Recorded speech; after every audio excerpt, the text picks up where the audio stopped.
Congratulations. I'm glad to meet you. My name is Jammin Joe, the true smooth saxophonist. I'm not a smooth jazz player. I just play smoothly. And as you listen to my music, you will be able to hear all of that.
People ask me all the time, how did I come up with the name Jammin Joe?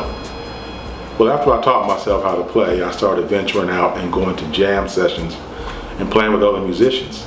Most of these musicians, they were way more experienced than I was.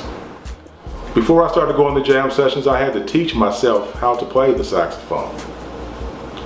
I had some very easy, simple steps I followed. My first commandment to myself was to learn how to keep your fingers moving.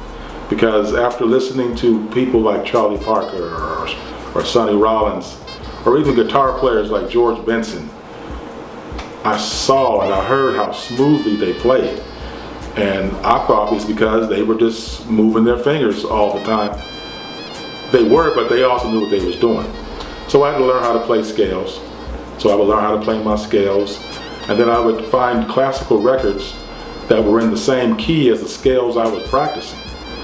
And that's how I started learning how to play in a smooth manner. Why did I choose jazz and who influenced me? I chose jazz for the freedom of expression. I chose jazz because it allows you to be yourself 100% as a musician. That's why we improvise. But how did I get to the point where I understood that? Well, I had to be influenced by somebody, and that person was my father. My father was into music seriously. He studied chords and harmony, and he taught me all that.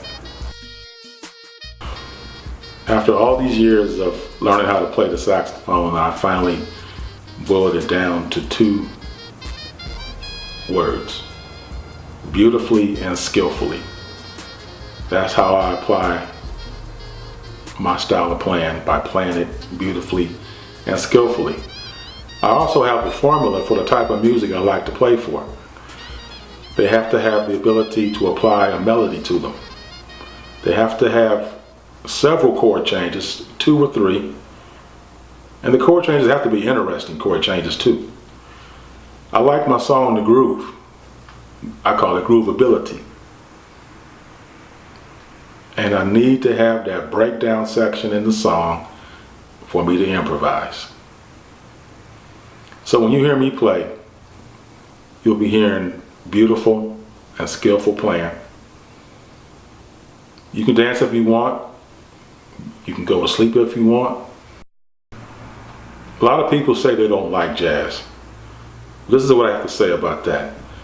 As a jazz artist, it is my job to get them to like it.